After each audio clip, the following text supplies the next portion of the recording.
Olá, tudo bem, pessoal? Como eu prometi, hoje é o dia da transparência. Estou aqui com o Kim Kataguiri, nosso deputado federal. Prometi que ia revelar toda essa história e falar a verdade sobre essa questão relativa à minha contratação no setor privado, depois que eu saí do Ministério da Justiça. Não estou fazendo isso por CPI que disseram que estará, eles recuaram, porque sabem que não tem nada de errado, e também não estou fazendo isso pelo TCU. O TCU está abusando do poder. Mas eu acho, como pessoa que está se colocando como pré-candidato à presidência da República, que a gente tem um dever de transparência. E a minha expectativa, Kim, é que isso marque um novo momento, que as pessoas públicas, homens, mulheres, venham a público e revelem os fatos, fale tudo, esclareçam todos os acontecimentos. Perfeito, e foi bom. Bom, primeiro um prazer estar aqui com você, Sérgio, e dizer que desistiram da CPI porque viram que ia dar um palanque ali, um holofote nacional com um adversário político. E da última vez que o PT, aliás, que eu me lembro que o PT abriu CPI contra adversário político, acharam um doleiro do PT, né, no meio da CPI. Mas vamos tratar então diretamente aqui sobre o nosso assunto. Acho que te fazer uma primeira pergunta. Você trabalhou para o Odebrecht depois que você saiu do Ministério da Justiça? Eu nunca trabalhei para o Odebrecht. Tá? Na verdade, eu desmantelei o império de corrupção do Odebrecht. Decretei a prisão de diretores, decretei a prisão do dono da Odebrecht. Depois que eu saí do Ministério da Justiça, eu preciso ganhar minha vida, eu não enriqueci, e fui contratado por uma empresa de consultoria norte-americana, a Álvares e Marçal. Qual que era o meu trabalho lá, Kim? Não era defender quem fez coisa errada, não era o escritório de advocacia. Era fazer aquilo que a gente chama de compliance anticorrupção. Ensinar as empresas a fazer a coisa certa e não pagar suborno. Criar mecanismos de prevenção da prática de crimes. Mas aí o que dizem é que essa empresa prestava serviço lá para o Odebrecht. Você recebeu o dinheiro via essa empresa da Odebrecht? Jamais recebi um tostão. Vamos esclarecer aqui. A Álvares Marçal é uma consultoria internacional. Tem lá nos Estados Unidos, tem lá no Japão, tem na Europa e tem no Brasil. No Brasil, tem várias unidades da empresa que prestam serviços diferenciados. Eu fui contratado por uma unidade da empresa chamada Álvares e Marçal Disputas e Investigações. Tá? Eu tenho aqui, inclusive, para mostrar, ó, essa é a empresa e o CNPJ dela. Álvares e Marçal Disputas e Investigações. A Álvares e Marçal, antes de eu entrar nela, havia sido nomeada por um juiz, tá, para que fosse administradora judicial para a Odebrecht na recuperação judicial. O que é isso? A Odebrecht teve dificuldades, tá? Para pagar os credores, ela pede essa recuperação judicial. O juiz nomeia ela, então ele está a serviço, na verdade, Álvares Marçal, dos credores. Está a serviço do juiz e não da Odebrecht. E quem fez isso é uma outra unidade da Álvares Marçal, a Álvares Marçal Administração Judicial Limitada, um outro CNPJ. Então todo o dinheiro que a Álvares Marçal recebeu nesse serviço ia para outra unidade da empresa e não tem nada a ver com aquilo que eu recebia. E eu não prestei nenhum serviço para a Odebrecht. Ou seja, no final das contas, até o CNPJ das empresas era diferente, da que fez a recuperação judicial para que você trabalhou fazendo compliance, e nem a própria Álvares foi escolhida pela Odebrecht, né? A Odebrecht não falou, olha, a Álvares e Marçal vai fazer minha recuperação judicial. É o juiz, é o judiciário que determina quem é que faz essa recuperação. Exatamente. E como se não bastasse, eu pedi, deixa eu mostrar aqui, tem o contrato, né? Quando eu entrei na Álvares Marçal, para evitar qualquer confusão, eu pedi, olha, vamos colocar uma cláusula no meu contrato, dizendo especificamente que eu não prestaria nenhum serviço de investigação ou de compliance anticorrupção para a empresa envolvida na Operação Lava Jato. E está no contrato, está expressamente, tá? Está aqui, eu vou pedir para você ler aqui, ó, que você que tem olho bom, aqui no final. Ah, sim. Está em inglês, você pode traduzir. Né, traduzindo aqui do contrato, né, o consultor não vai prestar nenhum serviço aqui nesse contrato para ninguém relacionado à companhia Odebrecht, cita nominalmente aqui a Odebrecht, ou qualquer outra questão ou cliente que possa criar um conflito com a atuação judicial de Sérgio Moro como juiz. Ou seja, tem aqui a cláusula do contrato. Então você mesmo exigiu que você no contrato não pudesse prestar serviço para nenhuma empresa, seja a Odebrecht, seja outra empresa que tivesse envolvida nas suas decisões judiciais. Uma imposição sua. Eu pedi. A empresa concordou, que a empresa também é uma empresa absolutamente séria, mas eles atenderam na hora. Eu pedi que colocassem isso. Olha aqui, ó, tá no meu contrato, tá? O contrato tem várias páginas, evidentemente, mas está aqui no meu contrato, tá bom? Tá essa cláusula expressamente. Tá? E o Kim provou aqui que sabe bem inglês, que é um contrato que foi feito em inglês. E até essa é uma outra coisa, Kim, que é importante destacar. Eu fui contratado para trabalhar nos Estados Unidos, na filial da empresa lá em Washington, tá? Eu fiquei vinculado à empresa brasileira apenas enquanto não saía o meu visto de trabalho lá nos Estados Unidos. Mas desde o início eu fui trabalhar para a filial lá nos Estados Unidos. Então, eu sequer aqui estava o meu foco, sequer o foco de trabalho era exatamente o Brasil. Então, isso também é um indicativo. Olha, não recebi um tostão e não prestei um serviço para qualquer empresa envolvida na Operação Lava Jato. Então, você ficou aqui no Brasil ainda esperando sair o seu visto de trabalho nos Estados Unidos, porque teve ex-ministro Bolsonaro que foi para os Estados Unidos correndo, deu um jeito lá, não sei como, de conseguir um visto ali em 2, 3, numa semana, 2 dias. Mas o que eu quero entender é o seguinte, então a acusação que fazem contra você é de que você mobilizou, né, e tomou as decisões numa operação, maior operação de combate à corrupção da história do país, né, mobilizando o Ministério Público, Polícia Federal, né, proferiu sentenças aí com a prisão de grandes empreiteiros, de políticos poderosos, tudo isso para virar consultor durante quantos? 10 meses, 11 meses? Eu fiquei um ano. Veja que a história é totalmente sem pé nem cabeça, porque se eu quisesse receber alguma coisa dessas empresas, da Lava Jato, eu teria aliviado para elas atrás. E foi exatamente o contrário, né? Eu fui juiz rigoroso, porque eu sou rigoroso com corrupção. Então eu fui rigoroso e depois eu fui trabalhar como consultor e nunca trabalhei para a empresa Lava Jato. Então a história é totalmente absurda. Ficam falando também que eu enriqueci. Não enriqueci. Eu fui trabalhar lá e recebi um bom salário, tá? Porque veja, além de todo o histórico, todo o reconhecimento internacional do meu trabalho na Lava Jato, eu fui colocado, né? Recebi vários prêmios internacionais por isso.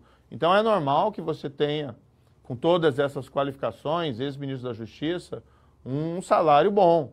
Tá? Um salário bom lá para os padrões dos Estados Unidos e para a função que ocupava. Mas longe de ter enriquecido, longe de qualquer perspectiva de ter enriquecido. Eu puxei aqui até o seu currículo aqui, acho que é o primeiro currículo de 6 páginas que eu vejo, enfim, da sua graduação, mestrado, doutorado, né, sua atuação. Você chegou a ser auxiliar no Supremo Tribunal Federal, no caso do Mensalão, não sabia disso também, né, junto com a ministra Rosa Weber.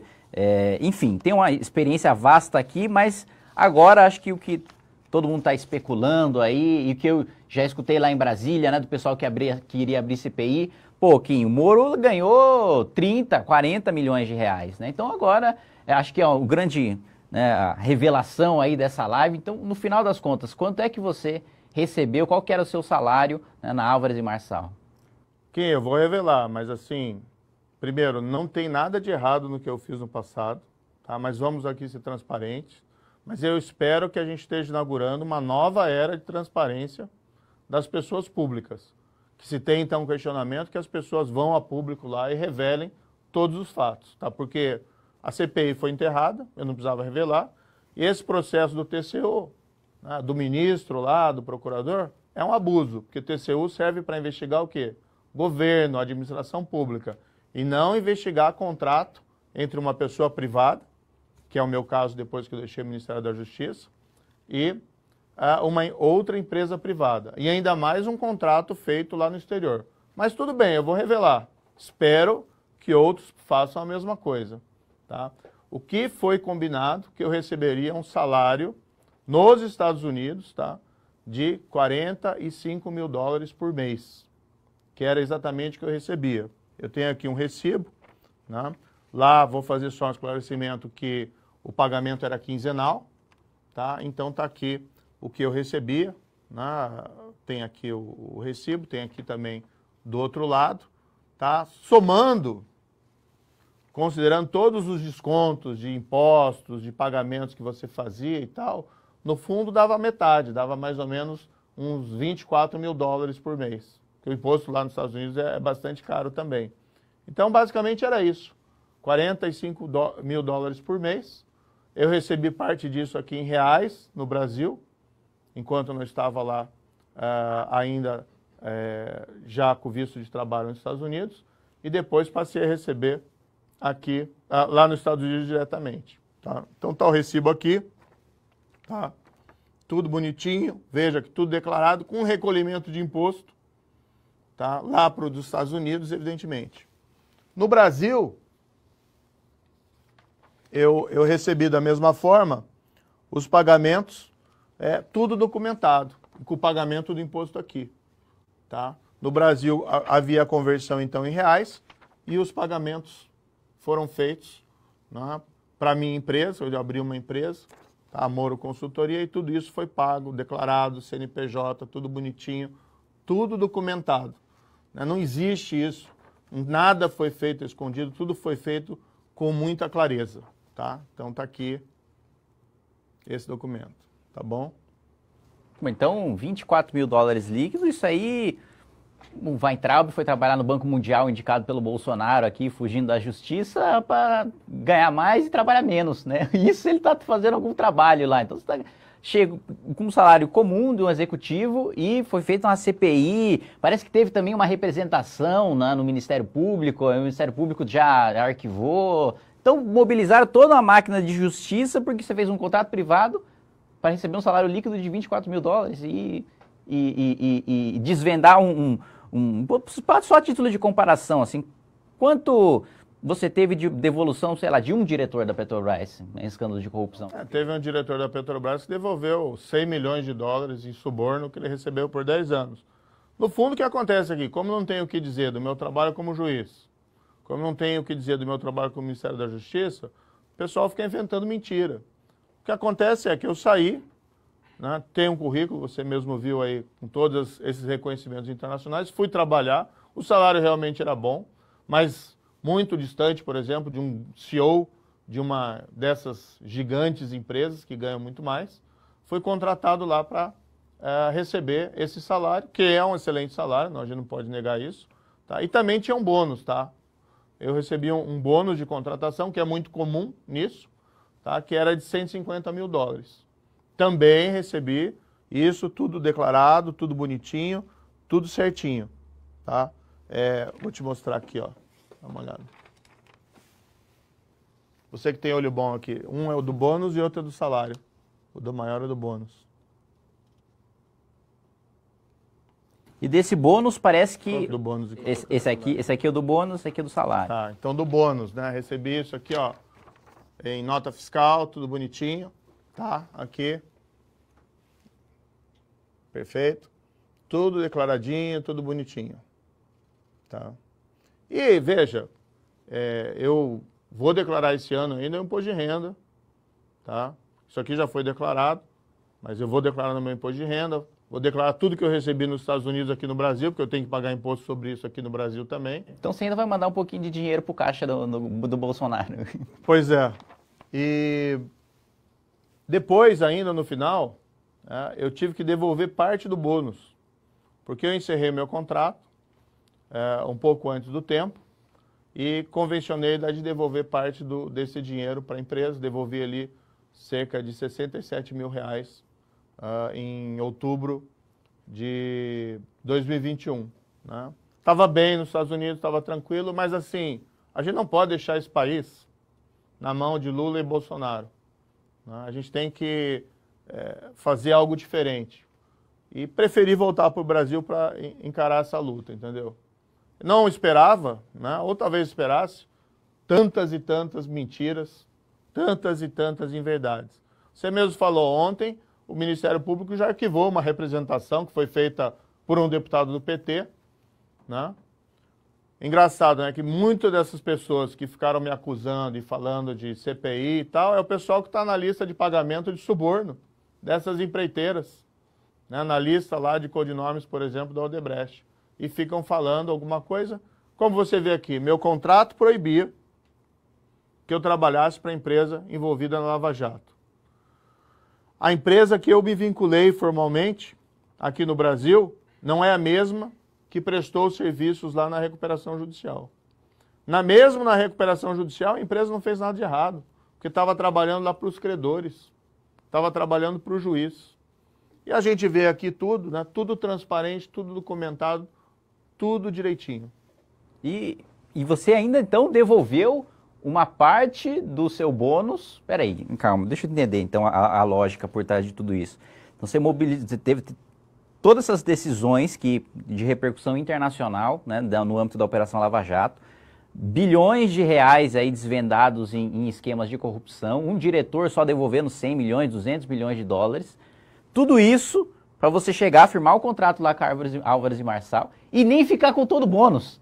Sem devolver parte dos seus... Assim, você tá precisando negociar melhor as coisas aí, Moro, porque realmente você ainda devolveu uma parte... Eu conheço, assim, Bolsonaro, né, os filhos do Bolsonaro, que tem uma técnica diferente de devolução de salário, né? Não é bem eles devolverem o bônus privado deles, é pegar a devolução de gabinete. Né? Então, você ainda, por quebrar o contrato antes, para vir aqui se pré-candidatar no Brasil, que você não tinha obrigação nenhuma, podia continuar nos Estados Unidos, continuar recebendo em dólar, podia continuar lá, você voltou, devolveu parte do bônus, e ainda tem que ter CPI e representação no Ministério Público para dizer que você recebeu da Odebrecht. E a Odebrecht não tem nem nada a ver com a prestação de serviço que você fez. Então é essa a grande construção, é a grande acusação que fizeram contra você? É todo um procedimento abusivo, né? Vamos colocar aqui também, ó, dá pra gente falar, né? Os técnicos do TCU, o TCU, assim, a gente tem que respeitar o TCU. Tem lá um corpo técnico excelente. Os auditores, o corpo técnico do TCU, fez um relatório e apresentou lá para o ministro do TCU, para o procurador, dizendo assim, não prospera essa tese fraudulenta de vocês, porque não tem conflito de interesse nenhum, não tem nenhuma prova que o Moro recebeu valores da Odebrecht, é um processo totalmente equivocado. Mas o ministro, né? O ministro lá e o procurador ignoraram completamente a parte técnica e ficam insistindo nessa história que não tem base nenhuma. Será que tem alguma coisa a ver porque eu estou me colocando como pré-candidato à presidência da República? E como você colocou, o TCU está lá para investigar dinheiro público, né? Você não teria obrigação nenhuma de mostrar salário, de mostrar ganho como você está mostrando hoje. Será que algum outro pré-candidato mostra salário, mostra o que recebeu, mostra patrimônio? Será que alguém mais... né, faria isso, né? Ou se diria que não, que é o Ministério Público que é malvado, que está indo atrás de escândalo, que é o Judiciário que é malvado, que está indo atrás de escândalo. Será que tem mais alguém com coragem de fazer isso, Moro? Essa é a pergunta que a gente precisa fazer, né? Mas primeiro eu quero mostrar aqui o relatório, né, que foi apresentado dos auditores, tá? Que dizem que esse procedimento é abusivo, que diz que não tem nenhuma razão de ser. E esse relatório dos técnicos do TCU, concursados, gente muito preparada, está sendo ignorada lá pelo ministro e pelo procurador do TCU. É uma coisa assim, acho que nunca teve isso antes, né? O TCU investigando uma relação privada e ignorando aqui os pareceres técnicos. Mas aí, Kim, aí que eu acho que a gente vem no ponto que é importante, né? Eu me disponho a vir aqui, esclarecer todos esses fatos, mesmo tendo sido sepultada a CPI, mesmo tendo esse procedimento abusivo, porque eu não devo nada, tenho consciência tranquila e absoluta transparência. Agora, a grande questão é essa.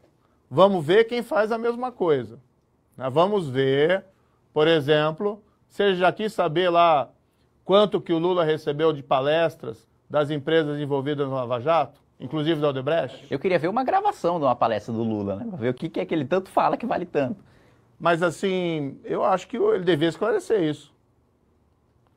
Claro. Você já ouviu alguma explicação dele lá, por que a Odebrecht, por que a OAS reformou o sítio que ele vivia lá naquele sítio todo final de semana?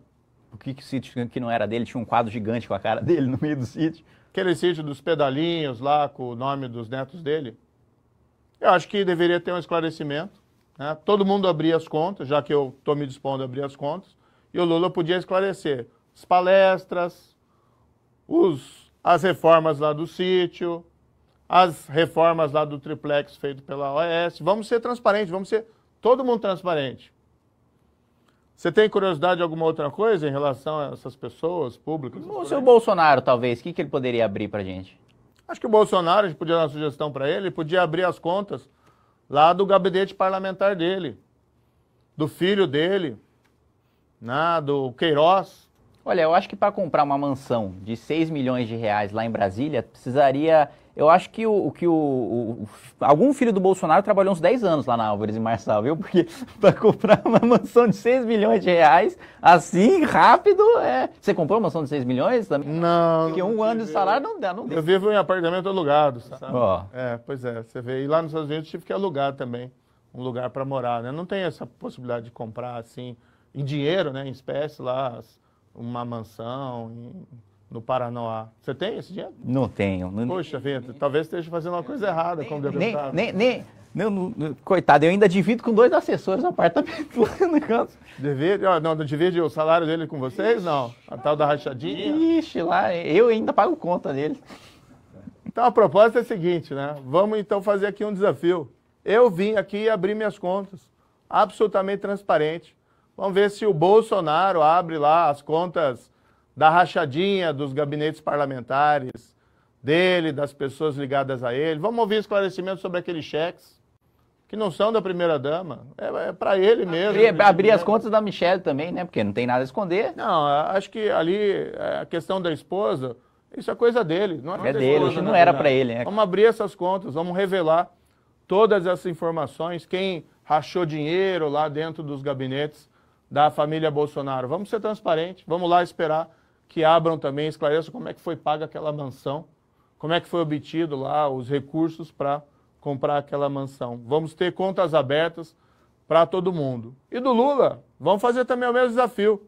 Vamos abrir as contas lá do sítio de Atibaia, vamos revelar como é que a Odebrecht e a OAS fizeram aquelas reformas, quem pagou por aquelas reformas. Vamos também saber aí como o Lula, quanto que ele recebeu e como que ele recebeu por aquelas palestras, que ele muito mais do que o que eu recebi aqui, é brincadeira, do que ele recebeu das palestras das empreiteiras envolvidas na Lava Jato, que ele deu, né? Muito mais dinheiro. Vamos ter todo mundo as contas abertas. Eu acho que isso é um dever de qualquer pessoa pública. Claro, tem que ser transparente. Acho que então vamos fazer uma campanha. Vamos começar uma campanha? Vamos começar uma campanha, talvez abrir uma hashtag aí para que eles abram, o Lula e Bolsonaro abram suas contas, sejam transparentes com todo mundo, como você foi. E você não foi assim, eu quero ser o diferente, vou apresentar minhas contas aqui. Não, fizeram acusação contra você e você falou, muito bem, fizeram acusação, eu vou fazer o quê? Eu vou dizer que o Ministério Público está me perseguindo, que o Judiciário está me perseguindo? Não, vou abrir minhas contas, no TCU não tem nada a ver com dinheiro privado e o Ministério Público já arquivou a denúncia, então que os outros façam a mesma coisa, que tenham essa prestatividade que você teve. Vamos ser todo mundo transparente. É o dever de cada pessoa pública ser transparente, principalmente quem está querendo ser aí candidato à presidência da República. Então vamos abrir aqui uma campanha, né, para todo mundo, se exigiram de mim ser transparente, que o Lula e o Bolsonaro sejam transparentes também em rachadinha, em contas lá dos gabinetes, em conta do sítio de Atibaia e as contas lá das palestras recebidas pelo Lula pelas empresas investigadas na Operação Lava Jato. Então vamos abrir a campanha aqui. Abre as contas, Bolso-Lula. Né? Tá bom? Então essa é a campanha que a gente está inaugurando hoje, uma nova era na transparência pública. Vamos aproveitar essa oportunidade. Aproveitar para ter um avanço institucional para o país, né? Isso. Então, a hashtag abre as contas Bolso-Lula. Para quem quiser, Moro, ver o documento, ver a nota fiscal, como é que o cara faz? Você fala, o Moro pegou aí um papel, escreveu qualquer coisa e disse que mostrou o documento. Vamos para fazer o fact-checking lá, como é que o cara faz? Não, peraí, você viu até os documentos aqui, até leu do inglês. Não, mas eu vi, mas às vezes você escreveu aqui, fez um garrancho. Eu acho que alguém soprou para você, viu, a tradução. Mas é o seguinte, esses documentos estão sendo disponibilizados, tem aqui a informação nessa gravação, onde você vai encontrar todos esses documentos. Tá tudo documentado, tudo certinho. Tá? Eu, na verdade, lutei contra a corrupção. Jamais recebi um tostão ou prestei qualquer serviço para a empresa investigada na Operação Lava Jato. O que a gente precisa agora exigir de todos nós, para ter um país melhor, né? Transparência das pessoas públicas. E vamos começar pedindo para o Lula e para o Bolsonaro. Muito bem. E vai estar então no Telegram aí, quem quiser acessar aí no canal, vai estar, acho que vamos botar aí no meio CG, vai estar aparecendo aí no link para você que quiser acessar. E tá aberto, né? Qualquer um que quiser ver, o Glenn quiser acessar lá, tá 100%, fique à vontade, não precisa ter hacker, não precisa, né, fazer uma... Lá você pode entrar legalmente, né? Você pode, licitamente, você pode ver, o Telegram do Moro está aberto agora, não só as contas, o Telegram do Moro está aberto agora para cada um, quem quiser ver o contrato, quem quiser ver a nota fiscal, vai estar à disposição, né? É isso aí. Você está convidado, inclusive, a ir lá, né? A gente não está só dizendo, ó, vai estar lá a oportunidade, vai lá. Você deve estar curioso para ver esses documentos, para ver lá recibo, lá dos Estados Unidos, nota fiscal, é legal, vai lá dar uma olhadinha. E vai tudo, tá tudo lá bonitinho, tudo documentado, tudo direitinho. Vai estar a cláusula lá também para ver se eu fiz a tradução direito. Né? Vai estar lá na... Talvez essa parte a gente omita para não te gerar constrangimento. Não, a gente vai colocar lá, estamos brincando. Vai estar tudo lá bonitinho, tudo direitinho. A gente não tem nada a esconder. Então é isso. Gente, obrigado aí por vocês acompanharem essa transmissão. E hashtag abre as contas Bolsolula. É isso aí.